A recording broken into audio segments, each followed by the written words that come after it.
Oh, are you ready, young Tim?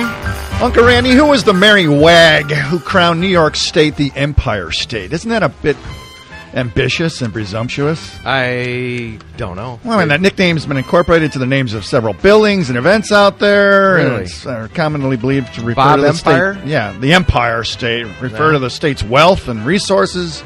However, the origin of the term remains unclear. Maybe our next guest can help us with this. Well, we have, coming from the great state of New York, we have on the line Mr. Paul Leone. Is it Leone?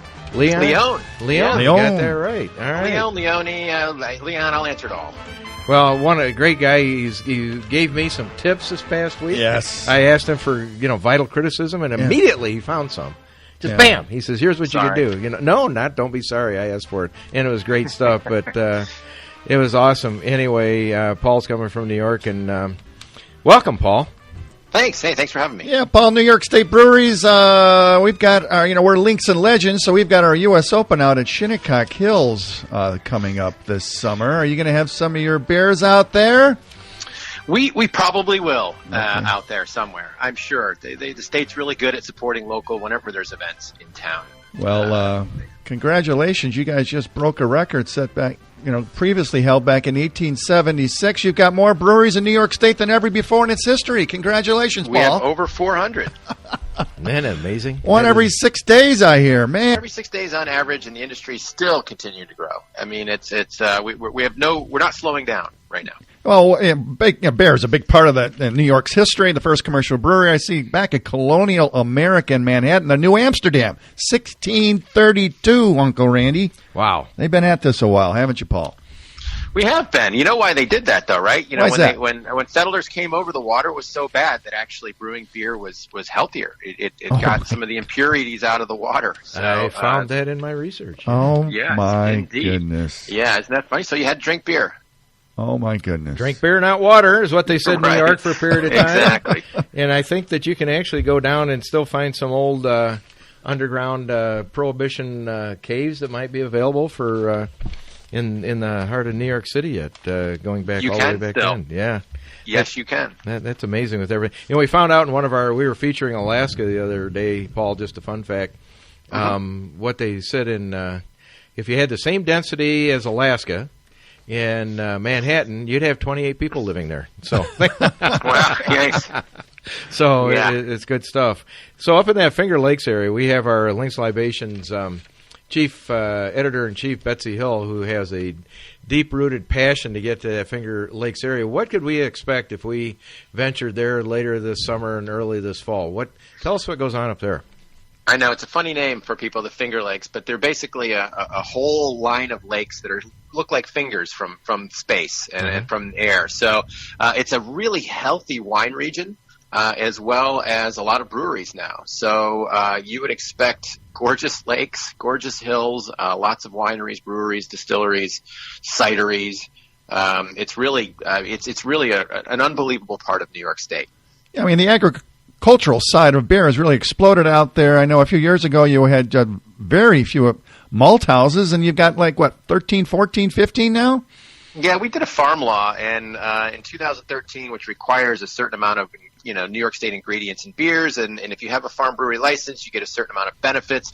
But there's required right now, it's 20% hops, 20% malt has to be in every single beer that you make, and that goes to 60% next year. So that brought back the malt industry. There are 13 malt houses in New York State now, and we used to own the hop industry. I mean, we were the center of the hops industry before Prohibition, and then Prohibition and a mildew killed it all off. But that's coming back now in New York State, and we're getting near 500 acres of hops and all of that good stuff. Well, we have on air this morning Paul Leone from the great state of New York Brewers, and it is. We have the Milwaukee Brewers here. I think over there means something a little bit different. But yeah, right. There's so much to do in the great state of New York. They had some past years. They had some attractive trying to attract out of state businesses to come to New York. Downtown Manhattan is such a great place to go and visit, and then to get out in the countryside. I think people might be shocked that not everything in New York is Manhattan.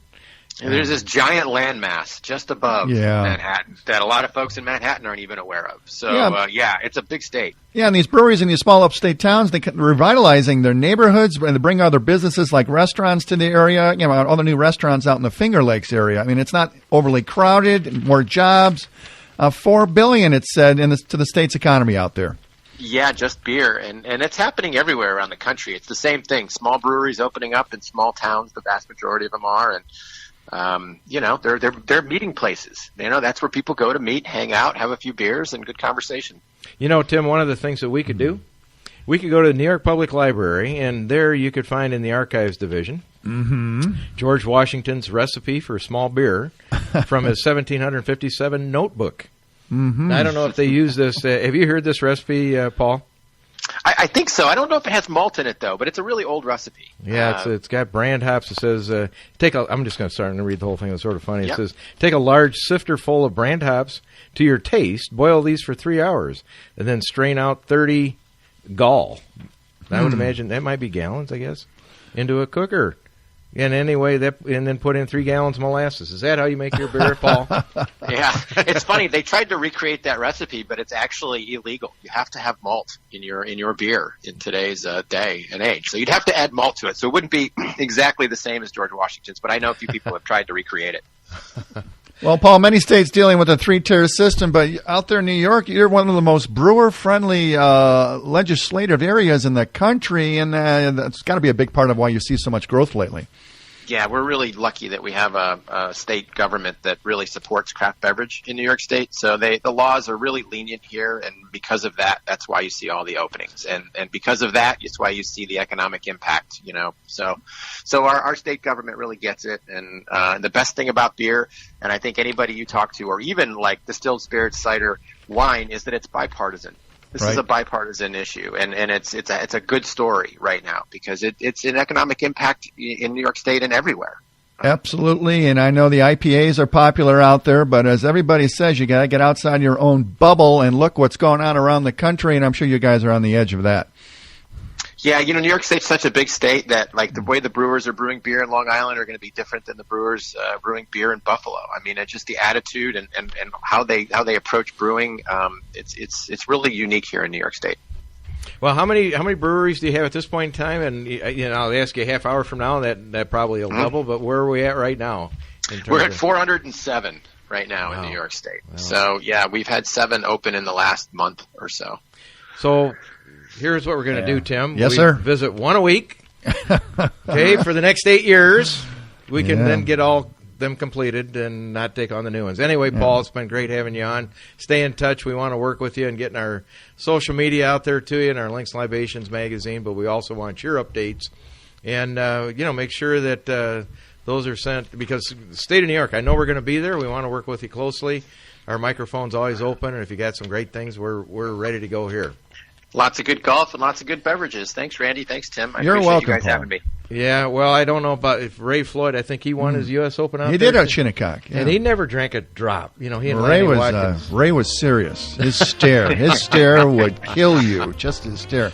He was. All right, well, thanks again, Paul. That was Paul Leon with the New York Brewers out there in the Empire State. And we're going to play Bethpage State Park Black when we get out there, Randy. They got more than one course, and they love Phil. Gosh. They love Phil. Oh, my dude. That is his home. Wingfoot's out there, National Golf Links of America. Yeah.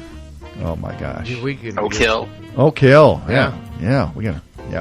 We play and then we sip. Yeah, well, we're going to rely on Paul getting us those discount rates, and do a few features. You write, don't you, Tim? When I have the time, I love to write, yes. Paul, this is easy sitting in front of a camera. Exactly. Paul, it's a delight. We'll be in touch soon. Thanks a lot. Paul. Thanks, Randy. Thanks, Tim. Cheers. Yeah, bye-bye. Bye.